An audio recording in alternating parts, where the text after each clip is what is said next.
নমস্কাৰ বন্ধু-বান্ধৱীসকল, সকলোকে স্বাগতম জনাইছোঁ মোৰ আন এক নতুন ভিডিঅ'ৰ সৈতে মোৰ চেনেল কুঁহিপাতে গেলোঁ। আৰু বহুত দিনৰ মূৰত সময় সুবিধা উলিয়াই আজি ভাবিলোঁ এটা সৰুকৈ ভিডিঅ' বনাওঁ। ভিডিঅ'টো হৈছে আমাৰ গাঁৱৰ এই নামঘৰটো পুনৰ নিৰ্মাণ কৰি আজি নামঘৰটো লোৱা হৈছে, মানে এভাগ ৰাজহুৱা সভা পাতি নামঘৰটো নতুনকৈ উদ্বোধন কৰা হৈছে আৰু তাৰে কিছু অংশ আপোনালোকলৈ বুলি আগবঢ়ালোঁ।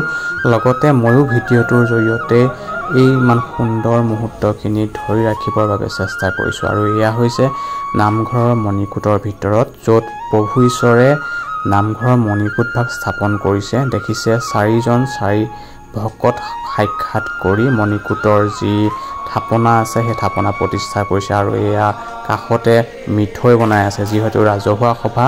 আৰু আপোনালোকে গম পায় নামঘৰৰ ৰাজহুৱা সভা বা যিকোনো ৰাজহুৱা সভাত মিঠৈটো মেইন। মিঠৈ বুলি ক'লে সকলোৱে আচলতে ভাল লাগি যায়, লোভৰ পানী পৰি যায় বুলি ক'লেও বেয়া নহয়। আৰু এয়া আমাৰ গাঁৱৰ মহিলাসকল, ভাগিনটো আহিছিলে, লগতে আমাৰ প্ৰিয় তাহাঁতেও খুব বেছি হুলস্থুল কৰি আছে যিহেতু মুকলি পাইছে।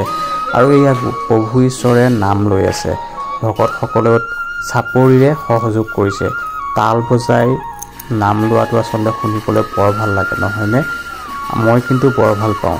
তাল সতে লগত গাবলৈ হ'লেও ভাল লাগে, কিন্তু মই যিহেতু গাত চেলেং চাদৰ লৈ নাছিলোঁ, গতিকে চেলেং চাদৰখন আনিবলৈ যাবলৈও নহ'লে। আৰু বাহিৰত অকণমান মানুহো লাগে, সকলোবোৰ যিহেতু নামঘৰৰ ভিতৰতে বহি আছে। আৰু এয়া হৈছে নামৰ তেল দেই, নামৰ তেলটো মূৰত ল'ব লাগে। লগতে আমাক প্ৰিয় আৰু ভাগিনটোকো দেখালোঁ, তাহাঁতি অৱশ্যে ল'ব পৰা হোৱা নাই, সৰু হৈ আছে যিহেতু, কিন্তু হ'লেও তাহাঁতক দেখাইছোঁ। আৰু এয়া হৈছে কীৰ্তন পঢ়ি আছে। আৰু প্ৰভু ঈশ্বৰক চাহ একাপ বানবাতিৰে সৈতে বৰ ভাল লাগে, নহয়নে? এয়াই হৈছে মেইন বস্তু নামঘৰৰ কেঁচা মিঠৈ, যিটো আচলতে প্ৰসাদৰ লগত মেইন বস্তু। পুনৰ সেই গাঁৱৰ মানুহখিনি সকলো নিজৰ নিজৰ কামত ব্যস্ত আৰু বহুদিনৰ মূৰত গোট খাইছোঁ। আৰু নাম শেষেই হ'ল, কীৰ্তন পাঠো হ'ল, এয়া সকলোৱে মিলি সেৱা জনাইছে। তাৰপিছত আকৌ কোমল চাউলৰ লগত দৈ গাখীৰ থাকে দেই, ভকতসকলে বিলাই, ভকতসকলে সকলো কৰে। আৰু সেই জলপানকণৰ সোৱাদ বেলেগ, একদম চপৰা দৈৰ সৈতে ম'হৰ দৈ দেখিছে। সকলোৱে মিলি সেই দৈৰ জলপানখিনিও খালোঁ। আৰু ৰাজহুৱাভাৱে যিকোনো কাম কৰাৰ বা সকলোৱে একগোট হৈ খোৱা বা এনেকুৱা ধৰণৰ ৰাজহুৱা অনুষ্ঠানবোৰৰ সুকীয়া এক তৃপ্তি আছে, যিটো আচলতে বুজাবলৈ অকণমান দিগদাৰ হয়। আৰু লাহে লাহে আমাৰ সকলোখিনি হ'ল, আমি বিদায় দিবলৈ ওলালোঁ প্ৰভু ঈশ্বৰ আৰু ভকতসকলক। শেষত সেৱা ল'লোঁ, লগতে গাঁৱৰ হৈ সকলোৱে সেৱা লৈ সকলোৱে মংগল কামনা কৰিলোঁ। আৰু এনেদৰেই আজি ৰাজহুৱা সভাভাগৰ যি দিনৰ অনুষ্ঠান সেয়া সুচাৰুৰূপে হ'ল বুলি আমি ভাবিছোঁ আৰু সকলোৰে মংগল কামনা কৰিছোঁ আমাৰ এই নামঘৰৰ থ্ৰুৱেদি ভগৱানৰ ওচৰত। আৰু শেষত আপোনালোকক দেখালোঁ আমাৰ সৰু নামঘৰটি।